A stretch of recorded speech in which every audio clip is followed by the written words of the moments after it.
In this video, I'm going to give you a quick overview of my macro presets 2020.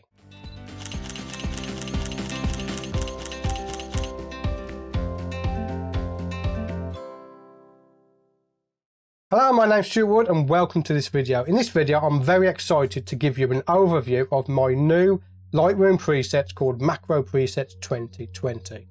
Let's get over to the website and have a look at these. So if you're interested in this pack, it's currently on the website for $19.95. It's on sale from $29.95.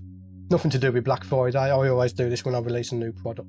But you can see here the before and afters. We've got a good B, a good start. That's a good for just giving you a good start in general.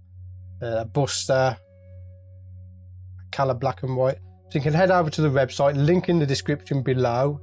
Have a play with the before and after, see if you like them. And I'm going to take you through now exactly how to install these presets into Lightroom. So once you purchase them, you will get a download like this here. All we need to do is just double click on that to extract it. Okay. Put down to the desktop. So in here you have Lightroom presets folder. In there there's a little zip file that contains your presets. That's all you need to do there. Come over to Lightroom. Okay, and you'll see a tab just over here called presets. Click on the plus icon, import presets, navigate over to your downloaded folder, go into the Lightroom presets folder and click on Stewart Macro Preset 2020 and click import. And that will import all those presets into Lightroom for you. They're just my favourite presets for a starting point to do my edits, okay? That is what's most important here. These aren't a one-click upload. It's a good starting point and you will need to adjust them slightly.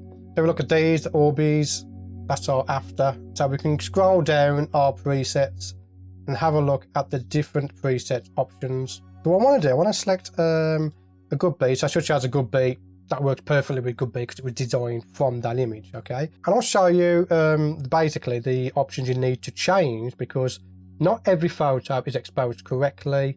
So you will need to do some changes. So the first things you want to change is the exposure. All the presets come with 0 exposure. So if you are underexposing or overexposing, you might need to adjust your exposure. The second thing you're going to need to do is come to detail, check the sharpening and the noise reduction. A lot of the presets don't have noise reduction because again, I don't know what camera you're using. So therefore I don't know how much noise is going to be in the image. So you can just apply the noise reduction depending on your camera.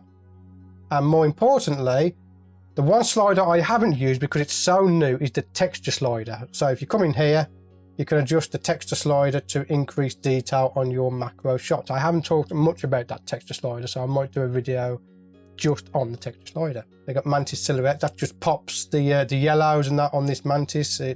I love it. One of my favorite ones in this group though is Vintage Dandelion. This is the one I use on all my dandelion shots. I absolutely love it. So these presets don't have to be just used on macro photography. Again, Vintage Dandelion looks great on that promo shot of the IRIX 150mm lens. And I have one specially here designed for this image. And that is soft black and white. Works brilliantly. So again, you don't have to use it on just macro photography. These presets are for Lightroom CC. They will not work on the classic Lightroom. They changed the file, the way the files work, they changed it. And I did contact Adobe wanting to get an older copy of Lightroom to convert them. They wouldn't let me. So we have all kinds of different presets you can use. Don't let the name fool you, because if it's named Buster, it doesn't mean it only works on a male regal jumping spider. Same as Mantis Pop, that can be used on anything, not just praying mantises. So that is my Macro Presets 2020. I think they're fantastic. It's the ones I've been using to edit my images for the last 6 to 12 months on the YouTube channel. A lot of people have asked for them, so now they are available. So check the link in the description or go over to the website. You can take a look at the before and afters and then decide if you want to purchase them. Purchasing will help support the channel and will allow me to continue giving you this free content for macro photography. I want to thank you for getting to the end of this video. My name's Stewart, and as always, I'll see you on the next video.